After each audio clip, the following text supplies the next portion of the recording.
আবারও তোমাদের জন্য নিয়ে এসেছি আমার daily blog. Hi everyone, hope are you all better. Welcome back to my daily blog. সকাল 6টায় উঠে গিয়েছিলাম কুয়াশায় একটু ছবি তুলবো বলে, তাই আমরা সবাই চলে গিয়েছিলাম ক্ষেতের ওইদিকে। কয়েকদিন ধরে প্রচুর শীত আর কুয়াশা, বাইরে রোদও উঠছে না।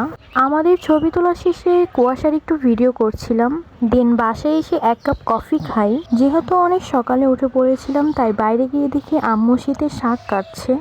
আর দেখো 9টার দিকেও বেশ কুয়াশা ছিল। দেন একটু রেডি হয়ে বাইরে গিয়েছিলাম আর এই শালটি শ্যুট করতে। এই শালটি আমি নিয়েছি দিয়া লাইফস্টাইল ফ্যাশন থেকে।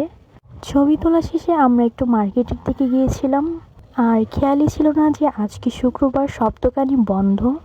অনেক খোঁজাখুঁজির পর চলে গিয়েছিলাম প্রো মার্কেটে, আর এদিক থেকে একটা জুতা কিনে নিয়েছিলাম। দেন একটা জামাও পছন্দ হয়ে যায়, ওইটাও নিয়ে নিই আমি। ভেবেছিলাম একটা শাড়ি কেনার পর দেন চুড়িগুলো কিনবো, কিন্তু আমার আর সহ্য হচ্ছিল না, তাই একমুঠ নিয়ে নিয়েছিলাম।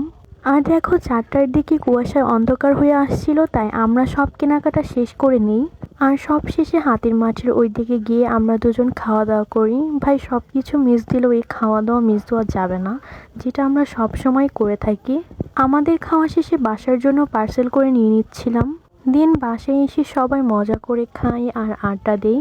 তোমরা হয়তো আগে এই বারবিকিউ মেশিনের ভিডিও দেখেছো, তাই আমরা একটু ট্রাই করছিলাম যে কেমন হয়। তাই আমরা আগে কয়লাগুলো রেডি করে বারবিকিউ করছিলাম সবাই মিলে। আমরা এগুলো করছিলাম রাত 9টার দিকে। শীতের রাতে এগুলো ভালোই লাগে, তাই না? বারবিকিউর সাথে খাওয়ার জন্য আমি এখানে লুচি বানাচ্ছিলাম। আর এই তো ফাইনাল লুক। গাইস, আজ এই পর্যন্তই। দেখা হচ্ছে নেক্সট ব্লগে।